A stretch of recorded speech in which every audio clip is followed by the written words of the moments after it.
नमस्कार, स्वागत है आप सभी का डीडी न्यूज में। आपके साथ मैं हूं संध्या शर्मा। आइए बुलेटिन की शुरुआत करें हेडलाइंस के साथ।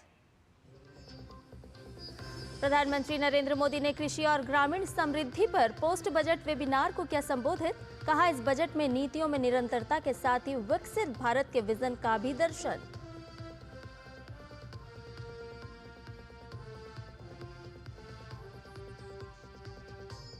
अमित शाह की अध्यक्षता में नई दिल्ली में मणिपुर की सुरक्षा स्थिति पर बैठक। गृह मंत्री ने 8 मार्च से सभी रास्तों को खोलने का दिया निर्देश। अवरोध उत्पन्न करने वालों से सख्ती से निपटने की हिदायत।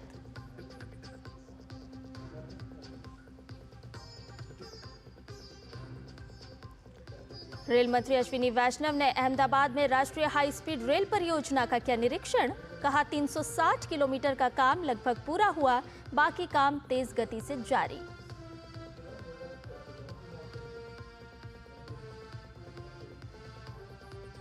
दिल्ली में अब 15 साल पुराने वाहनों को नहीं दिया जाएगा पेट्रोल डीजल। प्रदूषण के खिलाफ दिल्ली के पर्यावरण मंत्री मनजिंदर सिंह सिरसा ने लिया अहम निर्णय।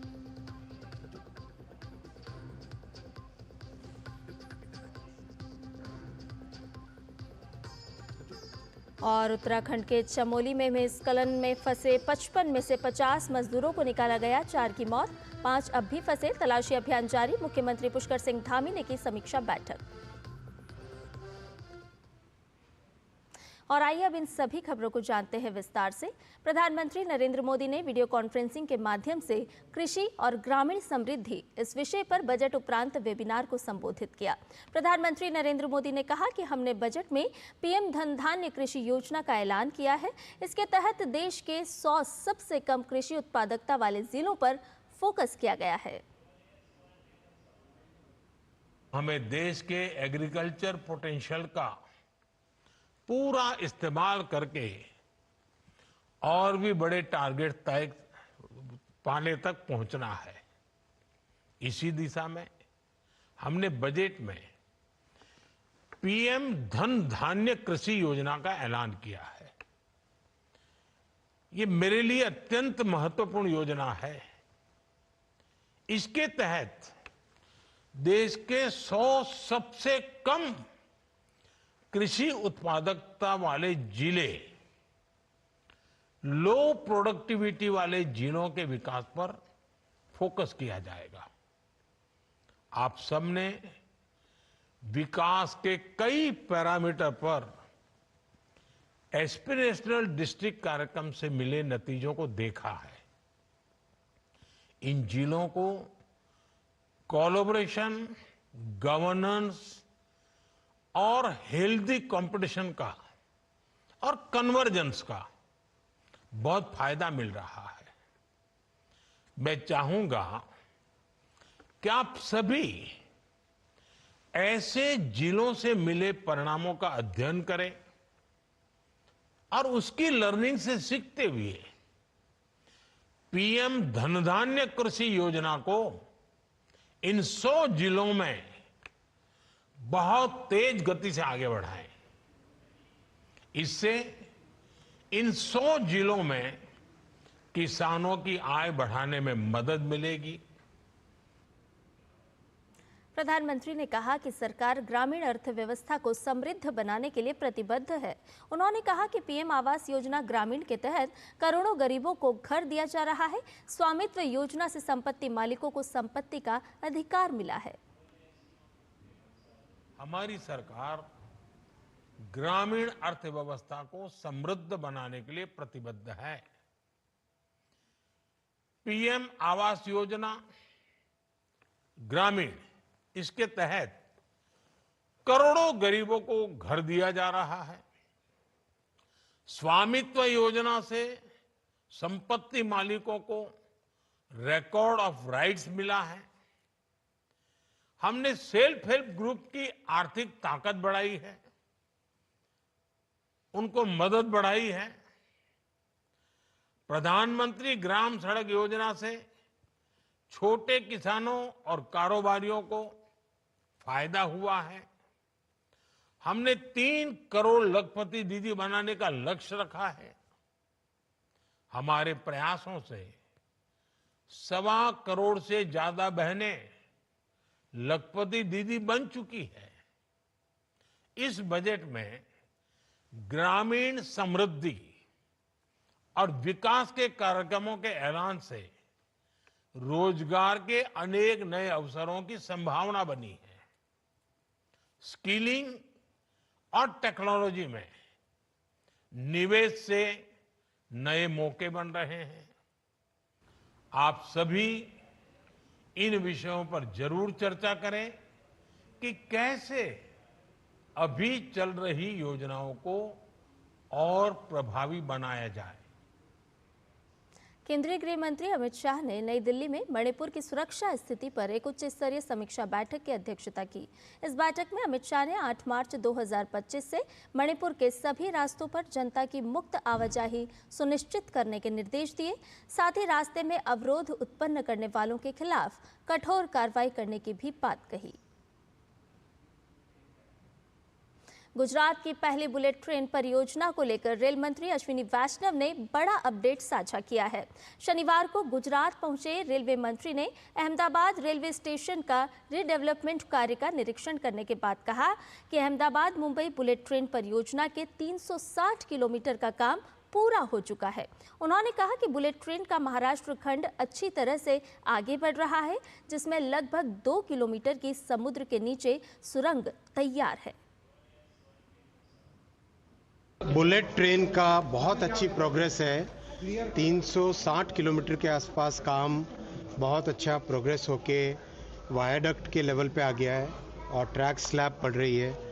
स्टेशंस का काम बहुत अच्छा हो रहा है। आज आप एक इस स्टेशन पर हो, ये 3 लेवल पे स्टेशन है, तो ये प्लेटफॉर्म लेवल इसका हाईएस्ट लेवल आया। छत की डिज़ाइन में बीच में पूरा वेकेंट रखा जाता है, तो जब 350 की स्पीड पे गाड़ी चलती है तो प्रेशर को जब मैनेज करना है तो गाड़ी छत को पूरा कंप्लीट कवर नहीं करती। इतने गर्डर के जो केबल की ट्रे के सबके डिज़ाइन में अलग स्ट्रेंथ का मटेरियल यूज़ होता है और इसकी डिज़ाइन इस तरह से होती है कि जब गाड़ी 350 की स्पीड से चल रही है तो उसके आसपास का जो प्रेशर का एरिया आता है वो प्रेशर से कोई भी केबल डिस्टर्ब नहीं होना चाहिए। वहीं रेल मंत्री अश्विनी वैष्णव ने बुलेट ट्रेन में काम कर रहे श्रमिक और वर्कर्स से मुलाकात की, साथ ही उनके साथ जमीन पर बैठे और सेल्फी भी ली। रेल मंत्री ने श्रमिकों के देश निर्माण में योगदान देने के लिए बधाइयां दी। श्रमिकों रेल मंत्री से मिलकर काफी अभिभूत नजर आए और जोश में भारत माता की जय के नारे भी लगाए। नई दिल्ली स्थित विज्ञान भवन में 49वां लेखा सेवा दिवस के कार्यक्रम में वित्त मंत्री निर्मला सीतारमण ने बतौर मुख्य अतिथि हिस्सा लिया। कार्यक्रम को संबोधित करते हुए वित्त मंत्री ने पीएफएमएस के महत्व पर चर्चा की। उन्होंने कहा कि इस सुविधा से आने वाले समय में अन्य सुविधाओं को भी जोड़ा जाएगा, जिससे देश में डिजिटलाइजेशन को बढ़ावा मिलेगा। PFMS integrates 250 or over 250 external systems such as the GEM portal, the GSTN, Tax Information Network, the TIN 2.0, PM Kisan and many more such. So 250 external systems are integrated and it serves end to end. So that is how digitalization has spread itself for effectiveness. वित्त मंत्री ने अपने संबोधन में कहा कि 140 अरब से अधिक आबादी वाला देश एक ऐसा देश है जो सबसे बड़ा लोकतंत्र है और प्रांतीय रूप से निर्वाचित सरकारें यहाँ हैं। उनकी सभी प्रणालियाँ यहाँ हमारे दोस्तों द्वारा प्रबंधित की जाती हैं। What better example can there be of cooperative federalism if only we recognize all 31 state treasuries and 40 lakh or over 40 lakh program implementing agencies, enabling unified financial management across states. Look at the dimension. Just look at the dimension of this. A country with over 140 billion population, a country which is the largest democracy, but yet has provincially elected governments. All their systems are integrated and managed by our friends here. और दिल्ली में अब 15 साल पुराने वाहनों को petrol diesel नहीं दिया जाएगा। दिल्ली में प्रदूषण के खिलाफ दिल्ली सरकार ने अहम निर्णय लिया है। दिल्ली प्रदूषण को लेकर पर्यावरण मंत्री मनजिंदर सिंह सिरसा ने अधिकारियों के साथ बैठक की। बैठक में तय हुआ कि 1 अप्रैल से 15 साल पुराने वाहनों व्हीकल को दिल्ली में पेट्रोल डीजल नहीं दिया जाएगा। उसके अलावा राजधानी से भी इन वाहनों को बाहर किया जाएगा। जितने 15 साल पुराने व्हीकल हैं उन व्हीकल्स को 31 मार्च के बाद तेल देना बंद कर दिया जाएगा। हम अपने ऐसे गैजेट्स लगा रहे हैं पेट्रोल पंप के ऊपर जो लगभग 80% पेट्रोल पंप पर लग चुके हैं। 31 मार्च तक 100% पेट्रोल पंप से लग जाएंगे। उसके बाद 15 साल पुराने व्हीकल को हम आइडेंटिफाई करेंगे और उसको कोई फ्यूल नहीं मिलेगा। आज ही हमारी सरकार इसकी जानकारी पेट्रोलियम मिनिस्ट्री के माध्यम से देगी कि आप कोई भी पेट्रोल पंप ऑनर जो है, मालिक जो है, वो 15 साल पुराने व्हीकल को डीजल पेट्रोल नहीं दे सकता। दूसरा, 15 साल पुराने जितने व्हीकल्स हैं उनको आइडेंटिफाई करने के लिए हम एक टीम बना रहे हैं जो उनको आइडेंटिफाई करेगी और उनको लाकर दिल्ली में नाउ एंटर कर सके और दिल्ली से बाहर निकाले जा सकें। इसके लिए हमारी टीम अलग से काम करेगी। रुक करते हैं अगली खबर का। केंद्रीय मंत्री चिराग पासवान ने आरजेडी नेता तेजस्वी यादव के बिहार के मुख्यमंत्री नीतीश कुमार को लेकर दिए गए विवादित बयान पर हमला बोला है। उन्होंने कहा कि तेजस्वी यादव को ये शोभा नहीं देता। अगर वो ऐसी बातें करेंगे तो लोग उनके पिता के 15 साल को भी याद रखेंगे। उनके माता पिता के 15 साल के शासन में बिहार में क्या हुआ था। देखिए, अगर वो 15 साल की बात करते हैं तो ये 15 साल फिर उनका भी याद रहेगा सबको। जब 90 के दशक में जब उनका 15 साल था उसमें क्या हाल था बिहार का। 15 साल पुरानी गाड़ी नहीं चलेगी, ये नहीं चलेगी, ये तमाम बातें जनता के हाथ में हैं। जनता ने उपचुनाव में भी अपना फैसला सुना दिया, लोकसभा के चुनाव में भी जनता ने अपना फैसला सुना दिया और अब जब कुछ महीने बाकी हैं विधानसभा के चुनाव में, उसके परिणाम भी पूर्णतः एनडीए के पक्ष में आएंगे। 225 से ज़्यादा सीटें जीतकर हम लोग सरकार बनाएंगे। वहीं उत्तराखंड के चमोली में हिमस्खलन बचाव अभियान में अभी तक 50 लोगों को बाहर निकाला गया है, जिनमें 4 श्रमिकों की मौत हो गई है। सेना के अधिकारी ने बताया कि बाकी बचे हुए लोगों को निकालने का काम चल रहा है। Operation is currently underway, led by the rescue team of Ibex Brigade. In the latest update, as of now, it has been confirmed that 50 persons have been rescued so far. Unfortunately, 4 injured persons have been confirmed as fatal casualty. The injured are being prioritized for evacuation.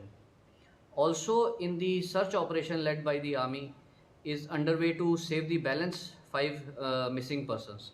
In the latest update, we have come to know that Lieutenant General Anindya Sen Gupta, GOC-NC Central Command, GOC Uttar Bharat area, have reached the accident site to monitor the ongoing rescue operations personally. आपको बता दें कि उत्तराखंड के चमोली जिले के माणा में कल हुए भीषण हिमस्खलन में 55 मजदूर फंस गए थे। फंसे मजदूरों को बचाने के लिए राहत और बचाव कार्य लगातार जारी है। आज सुबह से ही बचाव अभियान को और तेज कर दिया गया था। चमोली में फिलहाल मौसम साफ है, जिससे राहत कार्यों में तेजी लाई गई है। भारतीय सेना, आईटीबीपी और एसडीआरएफ की टीमें बर्फ में दबे मजदूरों की तलाश में जुटी हुई है। हिमस्खलन को देखते हुए एसडीआरएफ मुख्यालय जौलीग्रांट से अलर्ट जारी किया गया है और हाई एल्टीट्यूड रेस्क्यू टीमों को विशेष रूप से तैनात किया गया है। मुख्यमंत्री धामी ने चमोली जिले में चल रहे बचाव अभियान का निरीक्षण करने के बाद आईटी पार्क स्थित आपदा नियंत्रण कक्ष पहुंचकर अधिकारियों के साथ बैठक की। इससे पहले उत्तराखंड के मुख्यमंत्री पुष्कर सिंह धामी ने चमोली के माणा में हिमस्खलन से प्रभावित इलाकों का हवाई सर्वेक्षण भी किया। इसके बाद सीएम धामी जोशीमठ पहुंचे और उन्होंने घायल बीआरओ श्रमिकों से मुलाकात की। और बुलेटिन में खबरें अभी और भी है, लेकिन फिलहाल रुकने एक छोटे से ब्रेक के लिए जल्द हाजिर होंगे।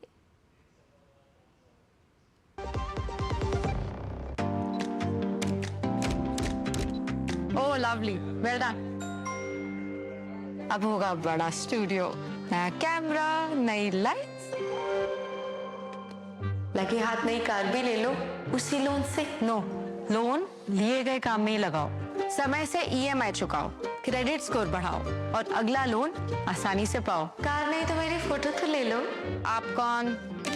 आरबीआई कहता है वित्तीय समझदारी समृद्ध नारी।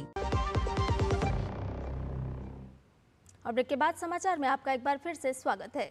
राष्ट्रीय जांच एजेंसी ने छत्तीसगढ़ आतंकी फंडिंग मामले में प्रतिबंधित सीपीआई माओवादी संगठन से जुड़े एक फ्रंटल संगठन के शीर्ष नेता को गिरफ्तार किया है। एनआईए की टीम ने रघु मीडियामी को दंतेवाड़ा से गिरफ्तार किया। इसके बाद उसे एनआईए की स्पेशल कोर्ट जगदलपुर में पेश किया गया। प्रतिबंधित मूलवासी बचाओ मंच के नेता रघु मीडियामी को एनआईए ने टेरर फंडिंग के आरोप में गिरफ्तार किया है। मूलवासी बचाओ मंच पर पिछले साल छत्तीसगढ़ सरकार ने प्रतिबंध लगाया था। जांच से पता चला कि रघु मीडियामी भारत विरोधी एजेंडे को आगे बढ़ाने के लिए सीपीआई माओवादी संगठन के लिए फंडिंग जुटाने के लिए काम करता है। रुक करते हैं अगली खबर का। सिडनी विश्वविद्यालय की adjunct senior lecturer professor doctor Anna Libert ने एम्स नई दिल्ली के जन औषधि केंद्र का दौरा किया। प्रोफेसर डॉक्टर एना लिबर्ट ने जन औषधि केंद्र के बारे में विस्तार से जानकारी ली। जन औषधि केंद्र की तारीफ करते हुए उन्होंने पीएम मोदी की इस अनूठी पहल की तारीफ की और कहा कि जन औषधि केंद्र से लोगों को सस्ती और बेहतर गुणवत्ता वाली दवाइयां मिल रही हैं, जो आम नागरिकों के लिए ये बहुत ही महत्वपूर्ण पहल है। So Jan Aushadhi is an amazing innovation, and after being at the conference, had a little bit of understanding of the initiatives of Prime Minister Modi, but I think in terms of health, this is the most important, to have affordable medicines, to have a point where people can come in and have treatment before they have a chronic disease, but also it gives a point where they can talk about, especially women who are having children and children, about all the other important things of health, of nutrition and lifestyle and exercise. And so it gives a way to not only have acute treatment, but to prevent chronic illness and also to integrate all the other principles that we need to have for a healthy health span. And that has an amazing effect on the economy of the person and the family around. And I think it's an amazing initiative that should be representative in many, many countries. और आपको बता दें कि पंजाब में drugs के खिलाफ युद्ध अभियान बहुत तेजी के साथ चलाया जा रहा है। इसी कड़ी में बटाला पुलिस ने गांधी कैंप इलाके में कासो अभियान चलाया। एसएसपी बटाला सोहेल कासिम मीर ने बताया कि राज्य में नशे के खिलाफ सर्च अभियान चलाया जा रहा है। इस अवैध कारोबार में शामिल लोगों को गिरफ्तार कर उनके खिलाफ सख्त कानूनी कार्रवाई की जाएगी। नशा के विरुद्ध ਉਹਦੇ ਤਹਿਤ ਅਸੀਂ ਇਹ ਕਾਰਵਾਈ ਕਰ ਰਹੇ ਨੇ। ਇਹਦੇ ਵਿੱਚ ਪੂਰੇ ਜ਼ਿਲ੍ਹੇ ਦੇ ਵਿੱਚ ਸਬ ਡਿਵੀਜ਼ਨਸ ਲੈਵਲਸ ਤੇ ਸਾਡੀ ਜਿਹੜੀ ਫੋਰਸ ਚੈਕਿੰਗ ਕਰ ਰਹੀ ਹੈ। ਜਿਹੜੇ ਲਿਸਟਡ ਸਮਗਲਰਸ ਹੈ ਜਾਂ ਪੈਡਲਰਸ ਹੈ ਤਾਂ ਸਾਡੇ ਉਹਦੀ ਜਿਹੜੀ ਇਨਫੋਰਮੇਸ਼ਨ ਸਾਡੇ ਕੋਲ ਹੈ ਜਾਂ ਵੱਖ-ਵੱਖ ਸੋਰਸਿਸ ਤੋਂ ਆਈ ਹੁੰਦੀ ਹੈ ਤਾਂ ਉੱਥੇ ਅਸੀਂ ਸਰਚ ਐਂਡ ਕਾਰਡਨ ਆਪਰੇਸ਼ਨ ਕਰ ਰਹੇ ਨੇ। ਤਾਂ ਇਹਦੇ ਵਿੱਚ ਬਟਾਲਾ ਪੁਲਿਸ ਦਾ ਖਸੂਸੀ ਤੌਰ ਤੇ ਸਾਡਾ ਜਿਹੜਾ ਫੋਕਸ ਹੈ ਐਂਟੀ ਡਰੱਗ ਸ਼ੁਰੂ ਤੋਂ ਹੀ ਰਿਹਾ ਹੈ। ਐਂਡ ਇਨ ਫੈਕਟ ਹੁਣ ਜਿਹੜੇ 2 ਮਹੀਨੇ ਲੰਘੇ ਹੈ 2025 ਦੇ, ਇਹਦੇ ਵਿੱਚ 40+ ਅਸੀਂ ਜਿਹੜੇ ਮੁਕੱਦਮੇ ਸਮਗਲਰਸ ਦੇ ड्रग ਪੈਡਲਰਸ ਦੇ बरखिलाफ दर्ज किए हुए हैं। और नई दिल्ली में आज बौद्धिक और अकादमिक समूह द्वारा दिल्ली दंगों में अपना बलिदान देने वाले लोगों और 5 साल बाद 2020 के दंगों पर एक विचार विमर्श का आयोजन किया गया। इस अवसर पर जस्टिस एसएन ढिंगरा ने कहा कि 2020 के दंगे नहीं थे बल्कि सुनियोजित हत्याएं थी। उन्होंने कहा कि भारत में ऐसा बार बार होता रहा है जो कि भारत के खिलाफ आज़ादी के बाद किए जाने वाले षड्यंत्र का हिस्सा है। 5 साल बाद 2020 के दंगों पर आयोजित विचार विमर्श में 4 सत्र आयोजित किए गए, जिनमें षड्यंत्र की कार्य योजना, दंगों का पैटर्न, जनसंख्या और हिंदू मानवाधिकार जैसे विषयों पर चर्चा की गई। दंगा प्रस्फुटित होता है जब किसी विवाद के ऊपर 2 गुट आपस में लड़ते हैं, उसे दंगा कहा जाता है। लेकिन सुनियोजित ढंग से हत्याएं करना दंगा नहीं माना जाना चाहिए। तो इनको दंगा कहना अपने आप में गलत है। 2020 में जो हुआ वो भी हत्याएं थी। और आपको बता दें कि अंतर्राष्ट्रीय व्हीलचेयर दिवस पर हर साल 1 मार्च को मनाया जाता है। इस दिन का उद्देश्य व्हीलचेयर उपयोगकर्ताओं के जीवन में व्हीलचेयर की भूमिका को सम्मान देना और उनकी सहायता करने वाले व्यक्तियों, संगठनों और समुदायों के प्रति आभार प्रकट करना है। ये दिन हमें समावेशी समाज की दिशा में काम करने और दिव्यांगजनों को सम्मान अवसर देने की प्रेरणा देता है। इसी अवसर पर सामाजिक न्याय एवं अधिकारिता मंत्रालय के सचिव राजीव अग्रवाल ने सुगमय यात्रा के तहत दिल्ली के कनॉट प्लेस मेट्रो स्टेशन से दिव्यांगजनों के व्हीलचेयर मार्च को हरी झंडी दिखाई। इस पहल का उद्देश्य दिव्यांगजनों के लिए सार्वजनिक परिवहन और स्थानों को अधिक सुलभ और सुविधाजनक बनाना है। व्हीलचेयर मार्च के माध्यम से समाज में जागरूकता फैलाने और समावेशी वातावरण बनाने की दिशा में ये एक महत्वपूर्ण कदम है। एक्सेसिबल इंडिया कैंपेन, सुगम्य भारत कैंपेन तो 2015 में शुरू हुआ था। मेन मकसद ये है कि हम कम्युनिटी को साथ लेके, एक्सपर्ट्स को साथ लेके शहर में घूमें, चाहे वो रेलवे स्टेशन हो, बस अड्डा हो, एयरपोर्ट हो, रोड्स हों, पार्क्स हों, शॉपिंग मॉल्स हों, कॉलेज यूनिवर्सिटी हो, टूरिस्ट प्लेसेस हों, आर्कियोलॉजी के कोई प्लेसेस हों, फोर्ट्स हों, मेन मंदिर, रिलीजियस प्लेसेस हों अदर, इन सब पे ऐसी टीम्स जाएं, इनफॉर्मली घूमें, बहुत कोलैबोरेटिवली सबसे बातचीत करें, अवेयरनेस फैलाएं। और क्योंकि जब सामने वाला भी देखता है, चाहे वो रेस्टोरेंट ओनर हो या कोई भी हो, कि एक व्हील चेयर पे कस्टमर आ रहा है, एक ब्लाइंड कस्टमर आ रहा है, या कोई डेफ है, या और कोई इम्पेयरमेंट्स हैं, तो हमें उम्मीद है कि वो लोग भी इनकी तकलीफ़ देखेंगे और बिल्कुल कमिटमेंट देंगे कि चलो जी, हम 1 महीने में, 4 महीने में जो आप कमी बताते हो उसको सुधारते हैं। प्रधानमंत्री नरेंद्र मोदी ने भारत मंडपम में NXT कॉन्क्लेव में हिस्सा लिया। उन्होंने कहा कि आज देश में सपने नई रफ्तार से आगे बढ़ रहे हैं। अब भारत दुनिया में वर्कफोर्स नहीं बल्कि वर्ल्ड फोर्स के रूप में जाना जाता है। पीएम ने कहा कि भारत में संभावनाएं अनंत हैं। क्या रही पीएम की मुख्य बातें, आइए आपको दिखाते हैं। संभावनाएं अनंत है जब हमें अपने साहस और संकल्प से इन्हें हकीकत में बदलना है।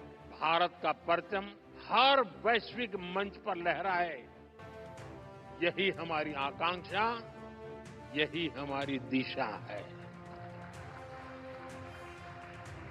साथियों, ये छोटा सोचने और छोटे कदम लेने का समय ही नहीं है। मेड इन इंडिया दुनिया का मंत्र बने। कोई बीमार हो तो वो हील इन इंडिया के बारे में पहले सोचे। किसी को शादी करनी हो तो वेड इन इंडिया पर पहले विचार करें।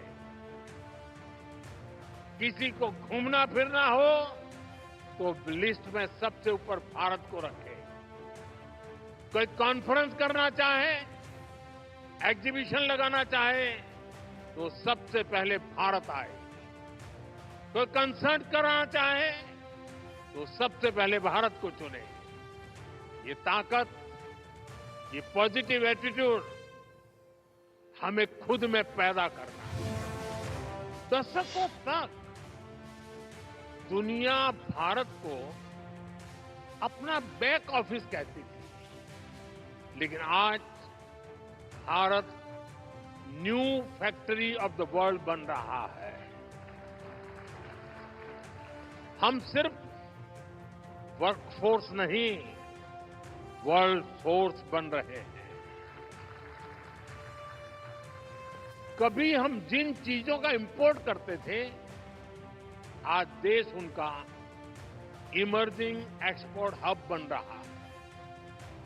जो किसान कभी लोकल मार्केट तक ही सीमित था, आज उसकी फसल पूरी दुनिया के बाजारों तक पहुंच रही है। हमारे डिफेंस प्रोडक्ट्स दुनिया को भारतीय इंजीनियरिंग और टेक्नोलॉजी की ताकत दिखा रहे हैं। इलेक्ट्रॉनिक्स से ऑटोमोबाइल सेक्टर तक दुनिया ने हमारी स्केल को, हमारे सामर्थ्य को देखा। हम दुनिया को सिर्फ अपने प्रोडक्ट ही नहीं दे रहे, भारत ग्लोबल सप्लाई चेन में एक ट्रस्टेड और रिलायबल पार्टनर भी बन रहा है। आज अगर हम बहुत सारे सेक्टर्स में लीडर बने हैं तो उसके पीछे बहुत सालों की सुविचारित मेहनत है। ये सिस्टमैटिक पॉलिसी डिसीजन से ही संभव हो पाया है। आप 10 साल की जर्नी देखिए, जहां कभी पुल अधूरे थे, सड़कें अटकी थी, आज वहां सपने नई रफ्तार से आगे बढ़ रहे हैं। अच्छी सड़कों से, शानदार एक्सप्रेसवे से ट्रेवल टाइम और कॉस्ट दोनों कम हुए। आज भारत बहुत बड़े टारगेट्स रख पा रहा है, उनको अचीव कर रहा है। तो इसके मूल में एक खास मंत्र है। ये मंत्र है मिनिमम गवर्नमेंट, मैक्सिमम गवर्नेंस। ये एफिशिएंट और इफेक्टिव गवर्नेंस का मंत्र है। यानी न सरकार का दखल, न सरकार का दबाव। और इसके साथ ही समाचार में फिलहाल इतना ही। मुझे दीजिए इजाजत। नमस्कार।